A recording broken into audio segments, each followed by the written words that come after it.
আমাদের হায়াতে বরকত হোক, আমাদের সম্পদে বরকত হোক, এটা আমরা চাই কি চাই না? বলেন, আমাদের হায়াতে বরকত হোক, আমাদের জীবিকায়, আমাদের রিজিকে বরকত আসুক, এটা আমরা চাই কি চাই না? বুখারীর বর্ণনা, নবীজি সাল্লাল্লাহু আলাইহি ওয়াসাল্লাম বলেন, মান সাররাহু আইয়ুবসাতা লাহু ফি রিজকিহি আও ইউনসা লাহু ফি আসারি। আল্লাহ নবী বলেন, কেউ যদি চায় তার রিজিকে বরকত হোক, তার হায়াতে বরকত হোক, সে যেন তার আত্মীয়তার বন্ধন রক্ষা করে। সুবহানাল্লাহ। এই জন্য আত্মীয়তার বন্ধন রক্ষা কইরা, বোনের খোঁজ খবর নিয়া, ভাইয়ের খোঁজ খবর নিয়া আজ পর্যন্ত কেউ গরিব হয় নাই, ঠিক কিনা বলেন? হ্যাঁ, তাহলে 2 নাম্বার ফায়দা হলো রিজিকে বরকত আসবে, হায়াতে বরকত আসবে যদি আত্মীয়তার বন্ধন রক্ষা করা যায়। নবীজি সাল্লাল্লাহু আলাইহি ওয়াসাল্লাম আরেক হাদিস শরীফে ইরশাদ করেন, ইন্নাস সাদাকাতা ওয়াসিলাতার রহিম ইয়াজিদুল্লাহু বিহিমা রিজকাহু ওয়া ইয়াদফাউ বিহিমা মিতাতাসসু। নবীজি সাল্লাল্লাহু আলাইহি সাল্লাম বলেন, দান সদকা করা, আত্মীয়তার বন্ধন রক্ষা করা, এই 2টা কাজ করার কারণে বান্দার রিজিকে বরকত হয়, বান্দার হায়াতে বরকত হয়, বান্দার অপমৃত্যু, হঠাৎ মৃত্যু, দুর্ঘটনার মৃত্যু থেকে আল্লাহ তাআলা হেফাজত করেন। সুবহানাল্লাহ। এই জন্য রিজিকে বরকত যদি চাই, আত্মীয়তার বন্ধন রক্ষা করতে হবে। আমরা অনেকে দান করি, বিশিষ্ট দানবীর এলাকার মধ্যে সবাই গেটে আইসা, দরজায় আইসা সিরিয়াল ধরে দাঁড়ায় থাকে আর দান করি, বিশাল বড় একটা ভাবসাব ভিতরে চলে আসে।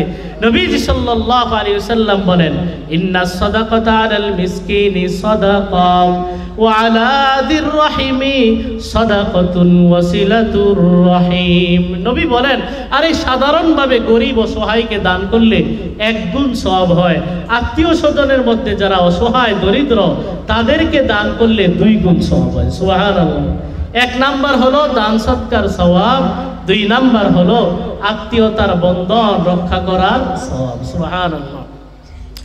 এই হলো 4 নাম্বার শিরোনাম, যে আত্মীয়তার বন্ধন রক্ষা করলে, আত্মীয়তার বন্ধন রক্ষা করার ফায়দা কি? 2টা ফায়দা বললাম। 1 নাম্বার হলো যে আত্মীয়তার বন্ধন যার ঠিক, আল্লাহর সাথে তার সম্পর্ক ঠিক। 2 নাম্বার ফায়দা হলো হায়াতে রিজিকে যদি বরকত চাই, তাহলে আত্মীয়তার বন্ধন রক্ষা করার বিকল্প নাই। 3 নাম্বার ফায়দা হলো, বলেন তো, হিসাব কিতাব ছাড়া হাসতে হাসতে সহজে জান্নাতে যাইতে চাই কারা কারা? আমরা সবাই চাই। আল্লাহ আমাদেরকে তৌফিক দান করেন, বলেন আমিন। আল্লাহ নবী সাল্লাল্লাহু আলাইহি ওয়াসাল্লাম বলেন, ইয়া আইয়ুহান নাস, হে দুনিয়ার লোক সকল, আফসুস সালাম, সালামের প্রচার প্রসার করো। প্রচার প্রসার মানে যাকেই দেখবা সালাম, যাকেই দেখবা সালাম। দিনে 10 বার দেখা হলো সালাম, এটার নাম হলো সালামের প্রচার প্রসার করা। খাবার খাওয়াও। খাবার খাওয়ানো মানে শুধু গরিব অসহায়কে না, আত্মীয় স্বজন, মেহমান যারা হয়, বন্ধু বান্ধব, সবাইকে খাবার খাওয়াও। তো নবী বলেন, খাবার খাওয়াও। ওয়াসিলুল আরহাম, 3 নাম্বার আত্মীয়তার বন্ধন রক্ষা করো। ওয়াসাল্লু বিল্লাইলি ওয়ান নাসু নিয়াম, তাহাজ্জুদের নামাজ পড়ো যখন দুনিয়ার সবাই ঘুমায় থাকে। তাহলে 4টা আমল। 1 নাম্বার সালামের প্রচার প্রসার করা, 2 নাম্বার খাবার খাওয়ানো, 3 নাম্বার আত্মীয়তার বন্ধন রক্ষা করা, 4 নাম্বার তাহাজ্জুদের নামাজ পড়া। নবীজি সাল্লাল্লাহু আলাইহি ওয়াসাল্লাম বলেন, এই কাজগুলো যদি তোমরা করতে পারো, তাদখুলুল জান্নাতা বিসালাম, বাধা ছাড়া, কোনো আটকানো ছাড়া তোমরা নিরাপদে জান্নাতে প্রবেশ করবে। সুবহানাল্লাহ। এই জন্য যদি হাসতে হাসতে নিরাপদে জান্নাতে যেতে চাই, তাহলেও আত্মীয়তার বন্ধন রক্ষা করার বিকল্প নাই। 4 নাম্বার শিরোনাম, আত্মীয়তার বন্ধন ছিন্ন করার পরিণতি। আত্মীয়তার বন্ধন ছিন্ন করার 1 নাম্বার পরিণতি তো হলো এটাই, যে আল্লাহর সাথে তার সম্পর্ক ঠিক থাকে না।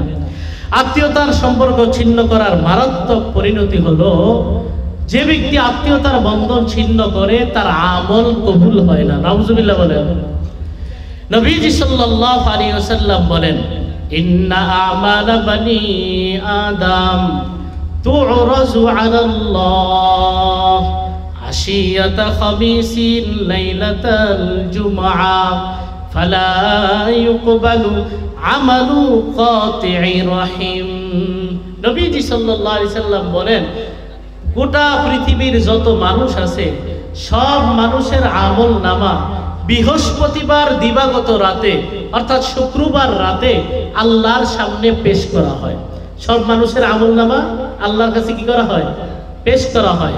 ফালা ইউকবালু আমালু কাতি'i রহিম। আল্লাহ নবী বলেন, সবার আমল কবুল করা হলেও আত্মীয়তার সম্পর্ক ছিন্ন যে করছে তার আমল কবুল হয় না। নাউজুবিল্লাহ বলেন। বাকি বুঝতে হবে, এই আমল কবুল না হওয়ার অর্থ হলো ফরজ নামাজ পড়ছিল, নামাজ কি আদায় হয়নি? যাকাত আদায় করছিল, যাকাত কি আদায় হয়নি? হজ করছিল, হজ কি আদায় হয় না? হ্যাঁ, ফরজ তো আদায় হয়ে যাবে, কিন্তু আমলের যে একটা নূর, আমলের যে একটা বিশাল সওয়াব, এই সওয়াব সে পূর্ণাঙ্গভাবে পাবে না। এটারই অর্থ হলো কবুল না হওয়া। কথা বুঝে আসছে? আত্মীয়তার সম্পর্ক ছিন্ন করার 2 নাম্বার পরিণতি হলো আত্মীয়তার সম্পর্ক ছিন্নকারী জান্নাতে প্রবেশ করবে না। নাউজুবিল্লাহ বলেন। নবীজি সাল্লাল্লাহু আলাইহি ওয়াসাল্লাম বলেন, লা ইয়াদখুলুল জান্নাতা কাতি'। আল্লাহর নবী বলেন, আত্মীয়তার সম্পর্ক ছিন্নকারী জান্নাতে প্রবেশ করবে না। নাউজুবিল্লাহ বলেন। আত্মীয়তার সম্পর্ক যে ছিন্ন করবে সে জান্নাতে প্রবেশ করতে পারবে না। হ্যাঁ, এটারও ব্যাখ্যা আছে। ইমানদার যদি হয়, অন্যান্য আমল যদি কইরা থাকে, একদিন না একদিন তো জান্নাতে যাবে।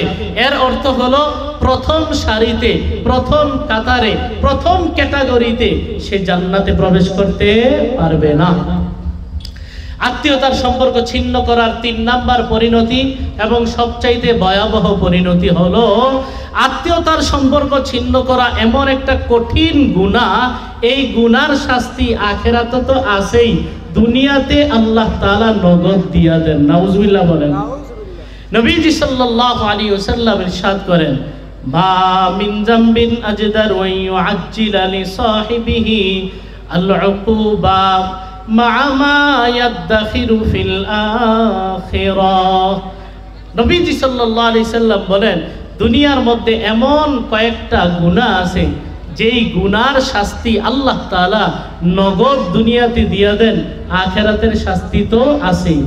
নগদ যেই গুনার শাস্তি দেন এর মধ্যে 1 নাম্বার হলো মিনাল বাগি, 1 নাম্বার হলো জুলুম করা। 1 নাম্বার কি? কারো উপরে যদি জুলুম করা হয়, কারো উপর যদি অন্যায়ভাবে হস্তক্ষেপ করা হয়, অন্যের ভিটা মাটি যদি জোরপূর্বক দখল করা হয়, তাহলে এর শাস্তি আখিরাতে তো আছেই, দুনিয়াতেও আল্লাহ তাআলা নগদ শাস্তি দিয়া দেন।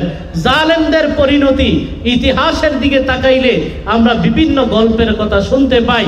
ইতিহাস লাগে না, আমাদের চোখের সামনে জালেমের পরিণতি কত ভয়াবহ হতে পারে সেটা আমাদের চোখের সামনে আছে না নাই? বলেন, আছে না নাই? এই জন্য 1 নাম্বার গুনাহ হলো জুলুম করা, 2 নাম্বার হলো আত্মীয়তার বন্ধন ছিন্ন করা। মনে রাখতে হবে, আত্মীয়ের মধ্যে সর্বপ্রথম আত্মীয় হলো পিতা মাতা। কারা? পিতা মাতা। এই পিতা মাতার সাথে যদি সম্পর্ক ঠিক না থাকে, পিতা মাতার হক যদি সন্তান আদায় না করে, এটা প্রমাণিত, এটা অভিজ্ঞতার কথা, দুনিয়াতেই আল্লাহ তাআলা তাকে নগদ শাস্তি দিয়া দেন। ঠিক কিনা বলেন? এই জন্য আত্মীয়তার বন্ধন ছিন্ন করার 3 নাম্বার পরিণতি হলো দুনিয়ায় আল্লাহ তাআলা এই গুনার শাস্তি নগদ দিয়ে থাকেন। 4 নাম্বার শাস্তি হলো আত্মীয়তার সম্পর্ক যার ঠিক নাই, আল্লাহ পাক রব্বুল আলামিন তাদেরকে অভিসম্পাত করেন। বলেন নাউজুবিল্লাহ। আল্লাহ তাআলা কোরআনে বলেন, ওয়াল্লাযীনা ইয়ানকুদুনা আহদাল্লাহি মিন বা'দি মিসাকি ويقطعون ما أمر الله به أن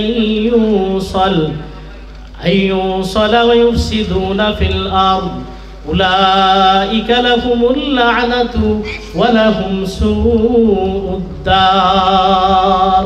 আল্লাহ বলেন, যারা ওয়াদা দেওয়ার পর অঙ্গীকার ভঙ্গ করে এবং আত্মীয়তার বন্ধন ছিন্ন করে, দুনিয়ার মধ্যে ফিতনা ফাসাদ সৃষ্টি করে, চুরি ডাকাতি রাহাজানির মতো, খুন খারাপির মতো ফিতনা ফাসাদ সৃষ্টি করে, আল্লাহ তাআলা বলেন উলাইকা লাহুমুল লাআনা, তাদের জন্য রয়েছে লানত, তাদের জন্য রয়েছে অভিশাপ, ওয়ালাহুম সুউদ্দার, তাদের ঠিকানা হবে নিকৃষ্টতম জায়গা জাহান্নাম। বলেন নাউজুবিল্লাহ।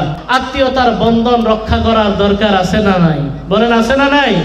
আজকের এই সময়ে, আজকের এই আয়োজনে এই আলোচনাটা কেন করলাম? ঈদ পল্লব যায়, বিভিন্ন মৌসুম যায়, বিভিন্ন উপলক্ষ যায়, কত আত্মীয় স্বজন এমন আছে তাদের খোঁজ খবর আমরা রাখি না, ঠিক কিনা বলেন?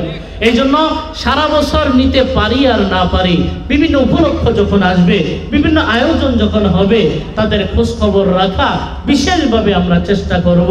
আল্লাহ পাক রব্বুল আলামিন আমাকে আপনাকে সকলকে এই বিষয়গুলোর উপর আমল করার তৌফিক দান করেন। ওয়া আখিরু দাওয়ানা আলহামদুলিল্লাহি রাব্বিল আলামিন। আসসালামু আলাইকুম ওয়া রাহমাতুল্লাহি ওয়া বারাকাতুহু।